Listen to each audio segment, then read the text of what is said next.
दलीय व्यवस्था के गुण। कल मैंने आपको दलीय व्यवस्था के बारे में बताया था कि दल क्या है, और मैंने यहाँ भी बताया था कि दल जो है विभिन्न विचारधाराओं के लोग जो आपस में एक होकर, एक विचारधारा के लोग एक होकर वो एक दल का या संगठन का निर्माण करते हैं।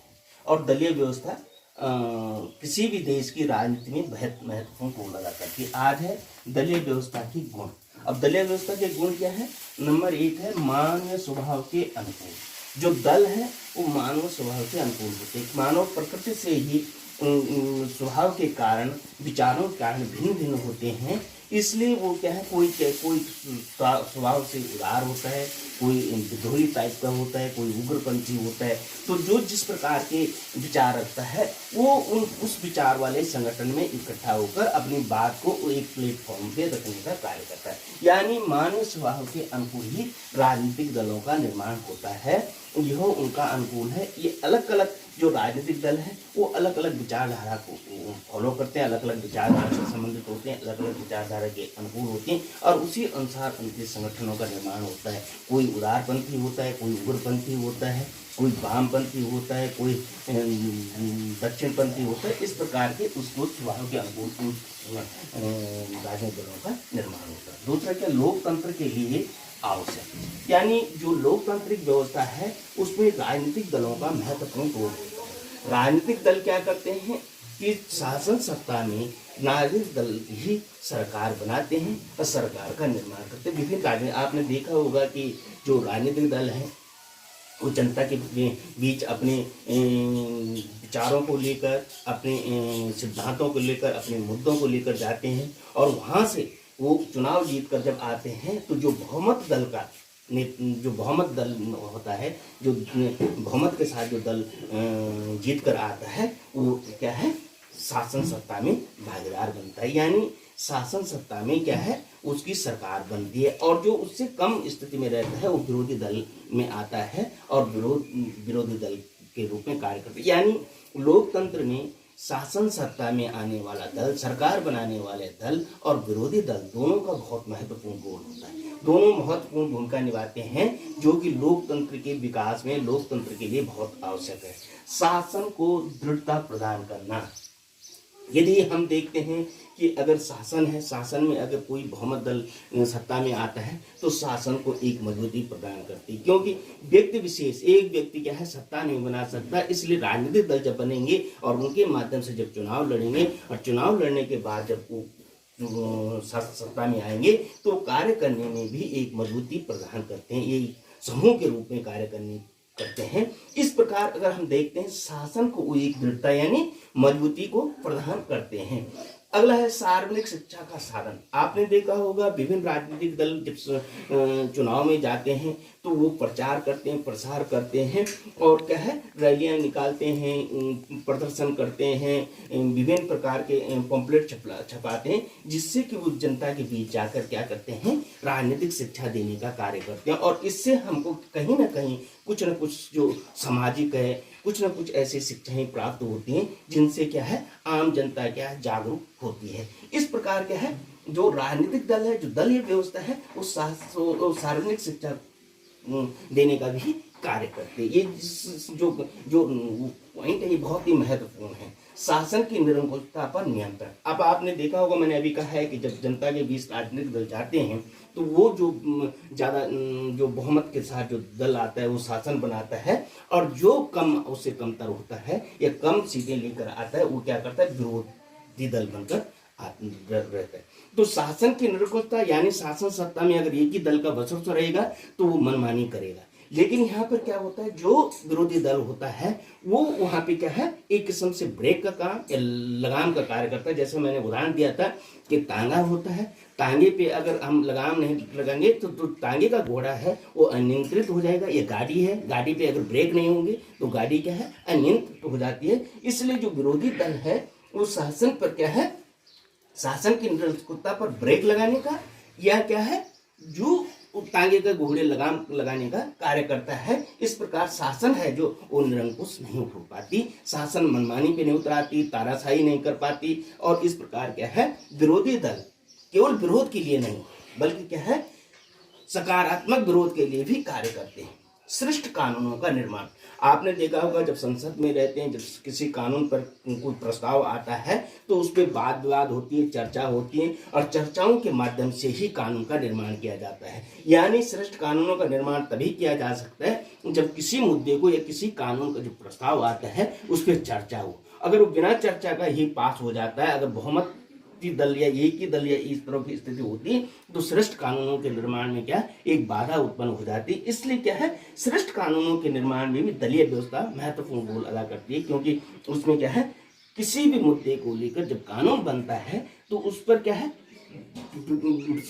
काफी समय तक क्या है विचार विमर्श होता रहता है, और विमर्श विमर्श के बाद क्या है उससे जो मुख्य चीजें, मुख्य बिंदु आते हैं, जो अच्छी चीजें आते हैं, उनको लेकर क्या है कानूनों का निर्माण किया जाता है। समुद्र मंथन में क्या है अमृत की प्राप्ति करना जैसा कानून बनते हैं। शासन के विभिन्न अंगों में समन्वय, जो शासन की व्यवस्थापिका है, कार्यपालिका है, इनके बीच भी क्या है राजनीतिक दल क्या है एक सामंजस्य स्थापित करने का या समन्वय स्थापित करने का कार्य करते हैं। जो दल सत्ता में आते हैं उनकी जो सरकार बनती है, उनकी जो उनकी दलीय व्यवस्था, दल अलग हो जाता है, सरकार अलग हो जाती है, जो दल है वो उनमें क्या है सामंजस्य बिठाने का कार्य भी करते हैं। विभिन्न मतों का संगठन, यानी जो विभिन्न संगठन है वो अलग अलग मतों का संगठन बनाकर कार्य करते हैं। यानी जो एक संगठन एक विचारधारा के लोग हैं वो एक संगठन बनाए जाते हैं, जो दूसरी विचारधारा के लोग हैं वो दूसरा संगठन बनाते हैं। इसलिए विभिन्न मतों का संगठन, यानी जब क्या है जनता के बीच भी वो जाते हैं तो विभिन्न लोग क्या करते हैं अपनी ओर क्या है लोगों को आकर्षित करते हैं, अपनी विचारधारा की ओर आकर्षित करते हैं, जिससे उनका जो संगठन है वो मजबूत बने और अधिक से अधिक बड़ा हो, और संगठन के लोग, जनता भी और आम लोग भी क्या है आकर्षित हों, जिससे कि उनकी ओर आकर्षित होकर क्या है चुनावों में वो उनको लाभ भी दे सके।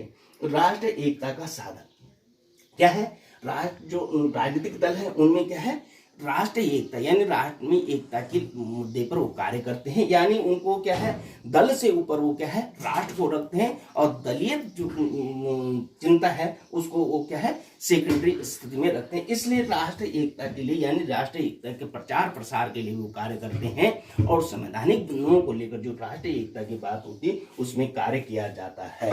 सामाजिक एवं सांस्कृतिक विकास, क्योंकि राजनीतिक दल ऐसे होते हैं जो कि राष्ट्रीय एकता का साधन, क्योंकि जो राजनीतिक दल होते हैं वो संकीर्णता से ऊपर उठकर क्या है राष्ट्र के बारे में सोचते हैं, राष्ट्र के बारे में जानते हैं, राष्ट्र के बारे में लोगों को शिक्षित करते हैं, और अपने दल के बीच भी क्या है राष्ट्रीय एकता के बारे में विचार विमर्श करते हैं। इसलिए वो राष्ट्रीय एकता का साधन भी है। दूसरा है सामाजिक एवं सांस्कृतिक विकास। आपने देखा होगा कि जो राजनीतिक दल है वो विभिन्न बिंदुओं पर कार्य करते हैं, जैसे मद्य निषेध को लेकर, मद्य निषेध के विरोध में क्या है वो क्या है यानी शराब विरोधी आंदोलनों में वो शामिल होते हैं। कहीं क्या है कोई क्या है विभिन्न जो सामाजिक संगठन है वो सांस्कृतिक कार्यक्रमों का आयोजन करते हैं, समाज के बीच जाकर विभिन्न कुरीतियों का विरोध करते हैं। इस प्रकार राजनीतिक दल जो है सामाजिक और सांस्कृतिक विकास में भी महत्वपूर्ण रोल अदा करते हैं। दलीय व्यवस्था के गुणों के अंतर्गत जो मैंने ये बिंदु बताए हैं इनमें उनका बहुत बड़ा रोल है। ये लोकतंत्र के लिए बहुत ही आवश्यक है, इसलिए इनको क्या है बारीकी से समझना बहुत ही आवश्यक है। दलीय पद्धति के दोष, अब दलीय पद्धति के दोष क्या है, इसके जहाँ एक गुण है वहीं इनके दोष भी हैं। लोकतंत्र के विकास में बाधा, आपने देखा होगा लोकतंत्र में जब शासन सत्ता में कोई दल आता है तो उसके विरोध के लिए कई दल क्या है विरोध केवल मात्र विरोध के लिए विरोध करते हैं, चाहे वो अच्छे कार्य करें, लेकिन फिर भी कुछ दल जो विरोधी दल होता है वो उसके विरोध मात्र के लिए विरोधी कार्य करने में लग जाता है। और इस कारण क्या है वो जो अच्छे कार्य भी हैं, यदि विरोधी दल काफी मजबूत है तो जो सत्ता में दल है वो काफी जो कार्य है वो कार्य करने में बहुत मुश्किल का सामना करना पड़ता है उसे। इस प्रकार हम देखते हैं कि लोकतंत्र में वो बाधक के रूप में भी कार्य करते हैं। राष्ट्रीय हितों को हानि इस रूप में होती है कि कई बार क्या होता है कि जो राजनीतिक दल हैं वो राजनीतिक हितों को देखते हुए दल के हित को प्राथमिकता देते हैं, और जो राष्ट्र हित हैं उनकी अनदेखी करने लग जाते हैं, यानी वो राष्ट्र से ऊपर दल को रखने लग जाते हैं। जबकि होना क्या चाहिए, होना ये चाहिए कि राष्ट्र हित प्रथम में रखना चाहिए, प्राथमिकता में रखना चाहिए, और दल की सेकेंडरी, क्योंकि राष्ट्र रहेगा तो दल भी रहेगा, और अगर राष्ट्र नहीं रहेगा तो दल भी नहीं रहेगा। इसलिए राष्ट्र हितों की वहाँ अनदेखी होती है। वो राष्ट्र हितों को अनदेखी करते हुए केवल जो पार्टी का हित है, जो दलीय हित है, उसको प्रार्थना देने लग जाते हैं। शासन कार्यों में सर्वश्रेष्ठ व्यक्तियों की उपेक्षा, क्योंकि आपने देखा होगा कि दल में, विभिन्न दलों में कई प्रकार के लोग आते हैं। आजकल होता क्या है कि जो धन बल के आधार पर लोग जीत जाते हैं। जिसके व्यक्ति कोई बहुत अच्छा है, उसके पास धन नहीं है तो वो जीत के नहीं आता है, या वो चुनाव नहीं लड़ सकता है, या क्या है वो जी हजूरी नहीं करता। इसलिए जो सर्वश्रेष्ठ व्यक्ति हैं, जो अच्छे व्यक्ति हुए, बुद्धिजीवी हैं, जो विकास कर सकते हैं, नीतियाँ बना सकते हैं, कार्य कर सकते हैं, उन लोगों की यहाँ उपेक्षा हो जाती है। उन लोगों को पार्टियां भी टिकट नहीं देती। कई बार पार्टियां क्या करती हैं, उन व्यक्तियों को टिकट देती हैं जिनके पास पैसा है, चुनाव में खर्च करने के लिए पैसा लगाया जा सकता है। इसलिए यहाँ पर सर्वश्रेष्ठ व्यक्ति जो होते हैं उनकी क्या है, अनदेखी या उपेक्षा की जाती है। भ्रमात्मक राजनीतिक शिक्षा प्रदान करना, यानी क्या है, वो जनता के बीच जब जाते हैं तो वो क्या है, एक भ्रम पैदा करते हैं, झूठे भाषण देके, झूठी बातें रखकर, अपनी बात को सच, यानी सच को झूठ और झूठ को सच दिखलाकर वो इस तरह की बातें करते हैं जिससे कि लोगों को ये लगे कि हाँ ये ठीक है रही है और इनको क्या है, हमको वोट करना चाहिए। इसलिए वो क्या है, जरूरी नहीं है कि वो अच्छी ही शिक्षा देते हैं, बल्कि क्या है, वो गलत शिक्षा देते हैं, और गलत शिक्षा के कारण क्या हो जाता है कि लोग भ्रम की स्थिति में आ जाते हैं।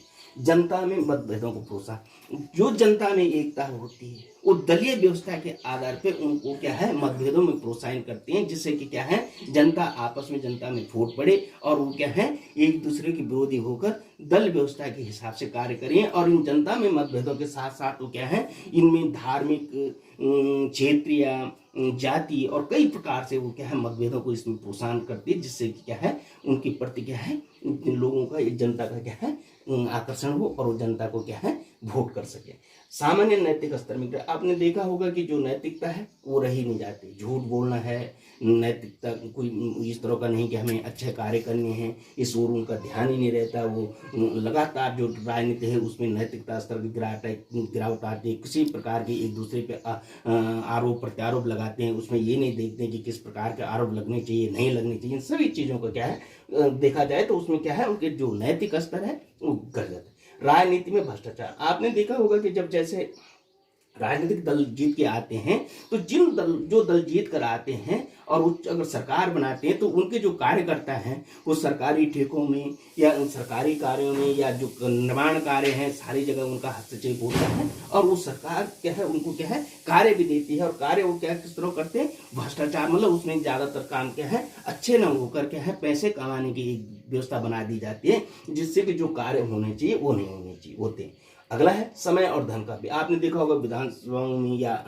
लोकसभाओं में जो चर्चाएं होती हैं, बेमतलब की चर्चाएं होती हैं, उन पर सही ढंग चर्चा नहीं होती। कई बार क्या संसद को क्या है, कई दिनों के लिए बंद कर दिया जाता है, और जो जनता के मुद्दे हैं वो जनता के मुद्दों पर कोई ध्यान नहीं दिया जाता, और जनता के मुद्दे जो हैं सही ढंग से क्या है, संसदों में उठाए नहीं जाते। कई बार चर्चा ही नहीं होती है और कानून पास हो जाते हैं। इस प्रकार के है वहाँ पे समय और धन का भी अपव्यय होता है, बेकार में चला जाता है। राजनीतिक दलों की राजनीतिक दलों में सत्ता का केंद्रीकरण। आपने देखा होगा कि जो राजनीतिक दल है उसमें 2-4 व्यक्ति ही महत्वपूर्ण है, जो कि क्या है, केंद्र में है। वो जो कहते हैं, जो करते हैं, उसी के अनुसार कार्य होता है। यानी लोकतंत्र रह ही नहीं जाता है, व्यक्ति की अपनी स्वतंत्रता रही नहीं जाती है, व्यक्ति अपने तरीके से कोई कार्य कर ही नहीं सकता है। क्या है, जो हाईकमान कहेगा वही अन्य लोग करते हैं। इस प्रकार हम देखते हैं कि जो राजनीतिक दलों में सत्ता का केंद्रीकरण है वो बहुत महत्वपूर्ण। दलीय पद्धति के गुणों के साथ दलीय पद्धति के दोष हैं, लेकिन हम दलीय पद्धति को के अनदेखी नहीं कर सकते। राजनीतिक दल लोकतंत्र के लिए महत्वपूर्ण है। उनमें से कुछ चीजें अगर हम दूर कर दें, उनके दोषों को दूर कर दें, तो क्या है, राजनीतिक दलों का होना आवश्यक है। एक तो जो राजनीतिक दल है वो धर्म, जाति, वर्ग और वर्ण के आधार पे बिल्कुल नहीं होना चाहिए। उनका जो निर्माण किया जाए वो आर्थिक आधार पर होना चाहिए।